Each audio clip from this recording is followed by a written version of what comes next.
Hello! Aujourd'hui, j'avais envie de vous présenter cette palette que j'utilise très souvent, comme on peut le voir sur certaines couleurs, parce que autant il y a des couleurs que je ne touche pas, genre celle-ci, où j'ai un peu plus de mal, et je l'utilise vraiment tout le temps. Je vais vous montrer quelques exemples où je l'ai utilisée, et je voulais la présenter parce que ça fait des mois et des mois que j'en entends parler de cette palette-là, et que j'hésitais à craquer. En fait, je l'ai eu pour mon anniversaire l'année dernière.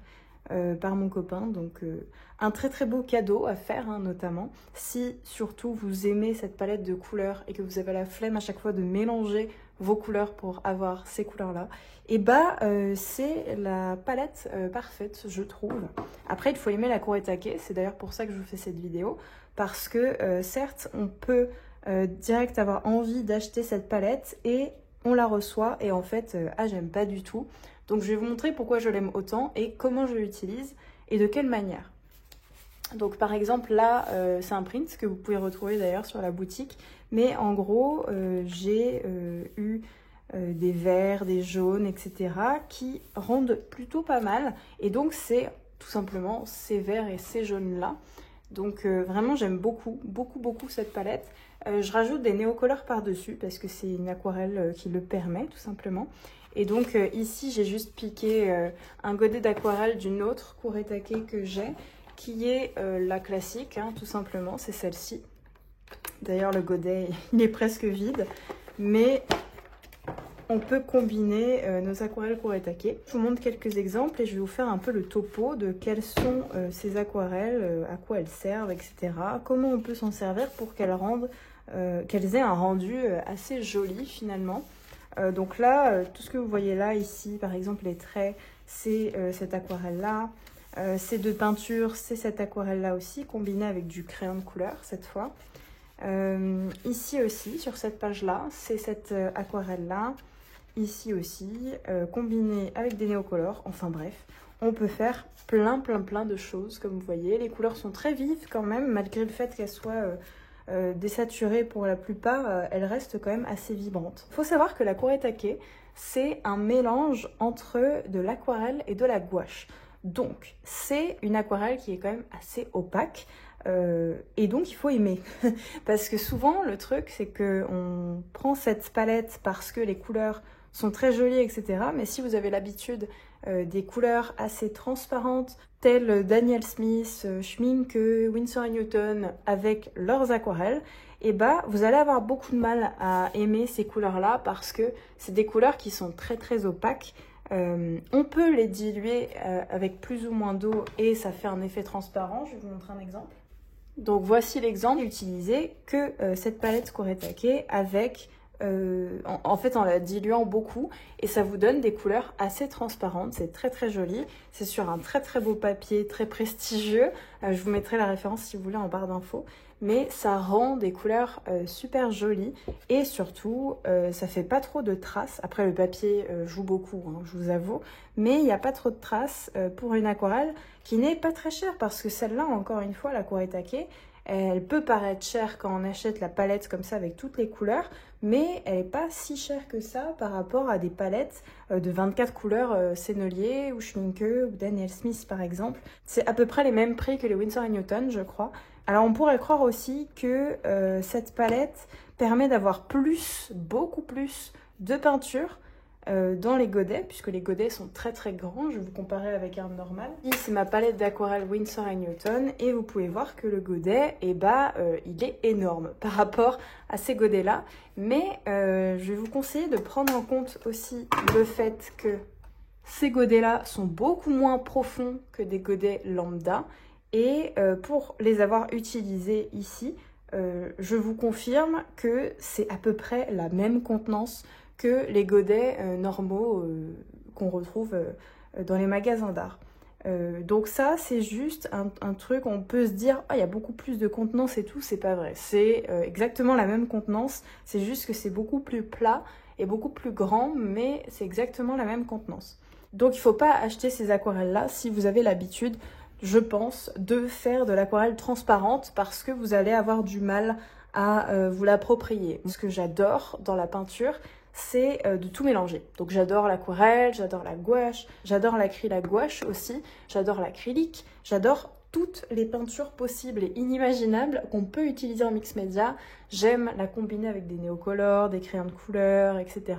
Et donc ça c'est la palette parfaite parce que les couleurs sont quand même très opaques. On peut les rendre plus transparentes ou les rendre beaucoup plus opaques. Je trouve ça hyper cool.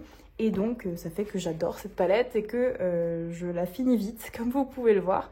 Ce qui est bien, c'est qu'on peut racheter les godets à l'unité sur certains sites. Donc, avoir le site que vous préférez, parce qu'il y a des sites qui les vendent beaucoup trop cher pour ce que c'est. Mais, vous voyez, vous avez les indications et tout. Vous avez juste à la retourner, taper le numéro avec le nom et puis la retrouver. C'est aussi simple que ça. Mais du coup, beaucoup ont été très déçus de cette palette-là, alors que moi, je l'adore. Et donc, la raison principale, c'est ça. C'est que elle est très, très opaque. Donc, à voir si vous aimez bien ou pas. Je vais vous montrer quelques tests d'opacité aussi, qu'on va faire ensemble. J'ai ce petit carnet qui s'y prête bien, donc c'est un Clairefontaine, je crois, voilà, de Sophie Griotto. Et dedans, je fais mes vidéos Reel. Je ne sais pas si vous les avez déjà vues sur Instagram. D'ailleurs, je poste tous les jours sur Instagram, donc n'hésitez pas à me suivre là-bas. Et en gros, je vous montre mes couleurs préférées des aquarelles dans à peu près toutes les marques que j'ai. Mais je n'ai pas fait Kuretake parce que je trouve que l'aquarelle Kuretake, c'est pas vraiment une aquarelle. Je trouve que ça ressemble beaucoup plus à de la gouache que de l'aquarelle. Donc du coup, je la classe plus dans la gouache, quoi. Donc pour ce test d'opacité, on va prendre des microns parce que c'est des crayons qui sont waterproof, je crois. Voilà. Et donc, on va faire quelques traits. Donc déjà, j'écris que c'est de la Kuretake. Et ensuite, on va faire des traits comme ça. Hop, pour vous montrer un peu l'opacité. Là, j'attends que ça sèche et le but, ça va être de vous montrer quand elle est transparente et quand elle est très opaque. Donc, je ne sais pas encore quelle couleur je vais vous montrer parce qu'il y en a plein que j'adore. Sincèrement, cette palette-là, elle a été beaucoup critiquée pour le fait qu'elle soit très opaque, etc. Mais si vous avez déjà eu l'occasion de tester une autre palette Kuretake, c'est exactement la même chose, c'est la même texture. Il faut aimer, il faut apprécier cette texture-là qui se mêle entre l'aquarelle et la gouache. Mais quand vous l'appréciez, vous ne pouvez qu'apprécier cette palette-là, surtout si vous aimez bien ces couleurs, quoi. Donc cette palette-là, c'est tout pareil. Il y a juste les couleurs qui changent. Et les couleurs aussi sont intéressantes dans cette palette classique. Mais je trouve que les verts sont beaucoup moins intéressants que dans cette palette-là. Parce que notamment, là, on a beaucoup de verts qui sont assez froids. Et moi, ce que j'aime, c'est les verts assez chauds. Donc, par exemple, là, vous avez un vert doré, un safran jaune, mais qui fait penser à du vert. Donc, c'est cool. Vous avez un vert poire aussi, qui est très joli. Un vert un peu grisâtre, qui est très joli aussi. Donc, je préfère cette gamme de couleurs vertes. Mais celle-là, en palette classique, est très, très intéressante. Je trouve, vous avez des rouges, des jaunes. Alors, il manque peut-être, dans cette palette-là, un orange. Mais sinon, elle est assez complète, je trouve. On a un blanc, si vous voulez encore plus opacifier vos couleurs. Mais personnellement, je m'en sers pas tant que ça. Et puis, vous avez un turquoise aussi, ici, qui est vraiment super beau aussi. Donc, elle est vraiment assez complète. Et puis, ce bleu, enfin, ces deux bleus sont juste sublimes. Et moi, je le mixe beaucoup avec cette palette-là. Et le marron aussi, puisque je n'utilise pas de noir. J'utilise soit du marron, soit du Great Paint. Mais comme il n'y a pas de Great Paint, eh ben, j'utilise le marron de cette palette-là. Donc, vous pouvez combiner les deux aussi. Il y a plusieurs formats disponibles. Vous avez aussi des formats avec la moitié, avec 12 couleurs. Même pour celle-ci, je crois, où vous retrouvez un vert, un rose, il me semble, un violet, un bleu, etc. Donc, on va passer au test parce que je parle beaucoup le temps que ça sèche, mais je pense que c'est sec, voilà. Donc, j'ai mon pot d'eau. J'ai fait de la gouache avant, donc l'eau est un peu trouble. Hop. Quelle couleur on va prendre? Ben, je vais vous montrer ma couleur préférée. C'est clairement ce vert doré qui est juste sublime. Je ne sais pas si vous voyez bien, mais il est tellement beau. Donc, on va d'abord faire le test d'opacité.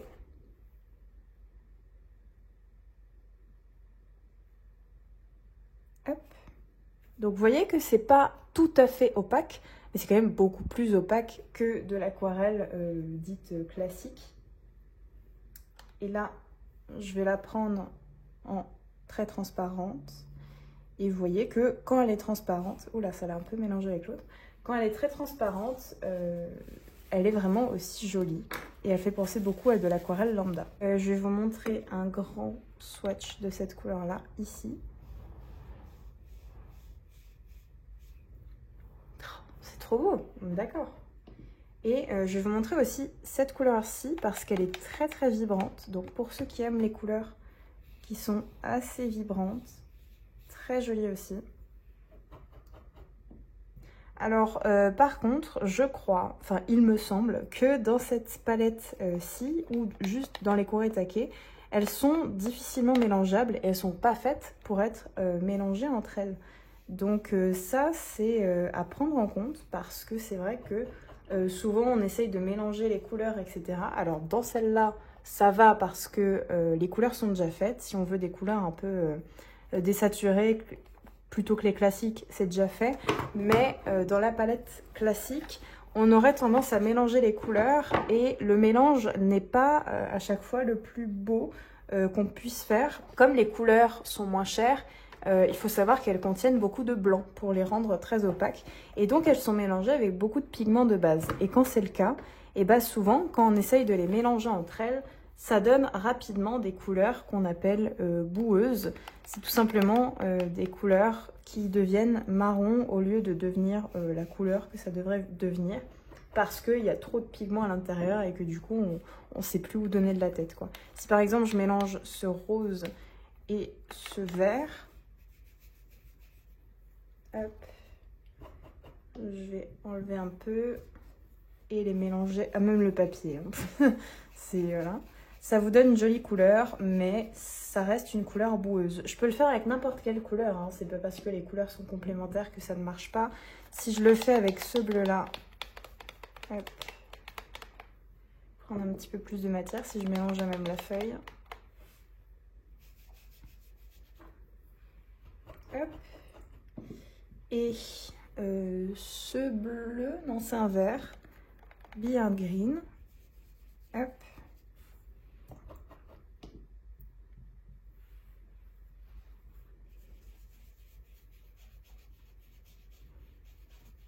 Donc là, c'est deux couleurs qui sont très proches, donc ça va mieux. Mais vous voyez quand même que la couleur est beaucoup moins vibrante que les deux, alors que les deux sont très très vibrantes quand même. Donc ça dépend des couleurs. Celle-ci, vous voyez, elle se rapproche beaucoup, donc pourquoi pas les mélanger. Mais il y a des couleurs qu'on ne peut clairement pas mélanger, alors que si elles étaient ce qu'on appelle monopigmentaires, on pourrait le faire. Ça, c'est à vous de voir si ça vous dérange ou pas. Moi, ça me dérange pas. Puis j'aime bien quand même ces couleurs-là pour certains aspects, certains endroits du dessin. Mais à vous de voir. Je préfère vous dire toutes les caractéristiques avant de l'acheter et puis de pouvoir l'utiliser pleinement quand vous l'aurez. Parce que si on l'achète alors qu'on n'aime pas l'aquarelle opaque, c'est mort. Enfin, même si les couleurs sont très très jolies, vous ne saurez pas comment l'utiliser, etc. On passe ensuite en voix off puisque je vais vous montrer comment je peins avec cette aquarelle, donc par un Draw With Me. Et je vais vous montrer comment je l'utilise, surtout parce que peut-être que juste votre utilisation fait que vous ne l'aimez pas, ou alors juste découvrir une nouvelle utilisation. Eh bien, c'est chose faite dans cette vidéo. On peut voir à l'aspect des godets que j'ai saigné cette palette. C'est vrai que d'habitude, dans ce genre de vidéo, on voit des palettes toutes neuves qui sont trop jolies et tout. La mienne, beaucoup de godets sont creusés, beaucoup de vert, de beige, etc. Mais j'attends vraiment qu'ils soient vides pour en racheter. Parce que bon, même si le prix de ces aquarelles est assez bas, ça coûte quand même cher de les racheter à l'unité. Je crois que c'est entre 2 et 4 € à l'unité. Donc je préfère attendre qu'ils soient vraiment finis et vides plutôt que d'en racheter maintenant. Pour vous dire un peu avec quoi j'ai peint dans cette vidéo, donc j'ai peint avec la palette évidemment. J'ai utilisé aussi un crayon de couleur qui est un Derwent Inktense, qui est tout simplement un crayon de couleur aquarellable. Donc si jamais vous mettez de l'eau par-dessus, elle se dilue. Donc ça c'est génial quand vous faites de l'aquarelle. Un pot d'eau, et j'ai utilisé aussi des pinceaux. J'en ai utilisé qu'un au final et c'est toujours le même que j'utilise. C'est un pinceau Da Vinci Bosner, je sais plus s'il existe parce que ça fait très longtemps que je l'ai acheté. Bah, il commence à s'abîmer, donc ça fait quand même quelques années que je l'utilise non-stop. J'utilise que celui-là. En général, j'en prends 3-4 et puis j'en utilise qu'un parce que je préfère. Donc s'il existe toujours, je me le reprendrai sûrement, mais sinon il faudra que j'en trouve un autre. Mais peu importe la marque du pinceau en général, tant qu'il perd pas ses poils et que la virole ne se décroche pas, normalement c'est bon et qu'il reste bien souple avec la pointe toujours aussi fine. Pour le carnet, c'est un carnet que je dois finir parce que j'en ai marre de l'avoir. Je l'ai entamé au Blooktober et depuis je l'ai jamais fini. Donc voilà, c'est un carnet Pantone Mix Media avec, c'est celui avec le grain, donc c'est le bleu. Et en résumé, parce que du coup j'ai un peu tout dit dans la première partie de la vidéo, c'est une aquarelle qui est opaque, donc il faut aimer l'opacité ou alors si vous aimez l'aquarelle transparente, il faut savoir la diluer. Parce que sinon, je pense que vous allez être frustré d'avance avec cette palette-là. Personnellement, j'adore les couleurs, j'adore la texture qu'elles ont. J'adorais déjà ma Kuretake avec les couleurs basiques, mais celle-là encore plus parce que si vous connaissez un peu le type de couleur que j'aime bien, bah, c'est exactement cette palette-là, quoi. Mais avant de craquer, regardez bien si vous aimez les peintures qui sont un peu opaques, comme par exemple de la gouache ou de l'aquarelle mélangée à de la gouache, pourquoi pas, pour voir un peu ce que ça donne. Parce que la palette est aux alentours de 40 €, donc c'est quand même un coût si jamais vous l'aimez pas. J'en ai vu sur Vinted avec comme description je l'aime pas du tout, c'est pas de la vraie aquarelle, on dirait de l'aquarelle cheap. Alors c'est pas de l'aquarelle qui est cheap, c'est de l'aquarelle qui est japonaise. C'est-à-dire que les aquarelles japonaises, souvent elles sont assez opaques parce que le style fait que. Mais du coup il faut aimer ce côté-là et cette opacité dans l'aquarelle qui n'est pas du tout habituelle. Aussi, le fait que ce soit pas des pigments ou des couleurs monopigmentaires, ça fait que les mélanges sont plus difficiles, les couleurs peuvent devenir boueuses très très vite. Donc ça, c'est à vous de voir aussi. Après, ça va avec le prix. Vous n'aurez pas la même qualité de couleur et de pigments avec une Schmincke ou une Daniel Smith qu'une Kuretake, ça c'est sûr. Mais la Kuretake est très jolie aussi. J'ai essayé de transporter plusieurs fois cette palette et non, n'essayez pas de la transporter en voyage, elle est vraiment pas faite pour. Ou alors déplacer les godets dans des petites boîtes comme fait par exemple Laura Travels Book, parce que sinon c'est un enfer en fait. Tu dois scotcher la partie du haut qui est verte avec la partie du bas, mais du coup ça risque de déchirer la partie du haut et c'est dommage parce que c'est quand même une palette qui est très jolie. Donc à transporter, je vous conseille pas, c'est une palette qui doit rester sur votre bureau et ne pas bouger parce que je pense que les godets s'envolent sinon. Donc ici dans cette vidéo, j'ai tout simplement réalisé un paysage. J'ai cherché une référence sur Pinterest. J'ai pris limite la première qui venait parce que sinon j'avais pas d'idée aujourd'hui. Et j'ai réalisé ce paysage que vous voyez dans la vidéo. J'étais frustrée dans cette vidéo par le fait qu'il n'y ait pas tant de couleurs foncées que ça dans cette palette. Et c'est un peu ce que je pourrais lui reprocher si jamais, même si j'adore cette palette. Je trouve qu'il n'y a pas de marron foncé ou de bleu très foncé. Il y a un vert foncé, on est d'accord, mais personnellement, j'utilise pas de vert foncé pour faire mes ombres. J'utilise soit un indigo ou un gris de pain ou un marron. Donc je trouve que dans cette palette, il manque peut-être d'un marron ou d'un gris de pain ou d'un indigo. Mais du coup, comme il n'y en a pas, j'ai été assez bloquée et j'ai pas triché. J'ai pas pris le marron qu'il y avait dans mon autre palette. Donc je trouve le dessin pas assez contrasté. Alors j'ai vu qu'on pouvait mélanger vers la fin le vert foncé et le marron de Venise, je crois. Enfin, c'est un marron qui est très très rouge. On peut le mélanger, ça fait un marron foncé. Mais je trouve que c'est pas encore assez foncé. Donc ça manque vraiment d'une couleur très très foncée. Pas d'un noir. Arrêtez de mettre des noirs dans des palettes d'aquarelle. Mettez du marron foncé ou du bleu foncé, c'est très cool. Et sinon, en résumé, j'adore cette palette, j'adore ses couleurs, toutes ses nuances. J'arrête pas de m'amuser avec. Des fois, j'ai envie de peindre juste pour utiliser cette palette et pas forcément pour un résultat particulier. Comme je vous ai dit, maintenant, je prends beaucoup plus de plaisir à faire le processus, donc à peindre, que de voir le résultat final. Je vais profiter du coup de cette vidéo pour vous parler de deux choses. Déjà, j'ai organisé cette semaine une braderie sur ma boutique en ligne. Donc c'est-à-dire que vous avez beaucoup de produits à moins 40 ou à moins 50%. Donc n'hésitez pas à aller voir ça. C'est juste pour vider les derniers stocks que j'ai sur ces produits-là pour pouvoir sortir la collection, la nouvelle collection fin mai. Et donc du coup j'ai besoin de place chez moi. Donc je suis obligée de vider les stocks. Et donc après les produits qui sont en promotion là actuellement sur mon site jusqu'au 14 mai, ils disparaîtront, ils seront supprimés, tout simplement parce que sinon ça va me faire trop de références sur mon site internet. Braderie, c'était du 1er mai au 14. Et donc en promo, vous avez des originaux, des stickers, des prints, mais aussi des cartes postales. Je vous remercie d'avance si vous allez checker ma boutique en ligne. Et je voulais vous parler aussi d'un autre sujet. Dans ma dernière vidéo, j'ai commencé à exprimer le fait que je voulais fêter les futurs 1000 abonnés. Pour l'instant, à l'heure actuelle, on ne les a pas dépassés, mais on est quand même très proches. Et donc, j'aimerais organiser un challenge créatif avec vous. Je ferai une petite vidéo explicite pour vous expliquer un peu le challenge créatif. Je sais même pas si elle restera sur YouTube, mais c'est juste pour vous expliquer comment ça se passe. Et après, il y aura la vidéo des 1000 abonnés qui sortira. J'aimerais donc organiser un challenge avec un thème de base. Donc le thème, ça sera sûrement, comme je l'ai dit la dernière fois, un monochrome ou alors avec une illustration Canva par exemple, ou un paysage. Donc j'arrive à me mettre d'accord sur le sujet. Le but, ça serait de m'envoyer ou de me taguer si vous publiez sur les réseaux sociaux votre dessin, votre illustration, pour que moi je puisse les mettre dans la vidéo des 1000 abonnés. Et la vidéo, ça serait un Draw With Me où on discute ensemble et où il y a vos illustrations qui défilent en même temps que je dessine avec vous. Et les dessins que vous verrez dans la vidéo seront aussi à gagner.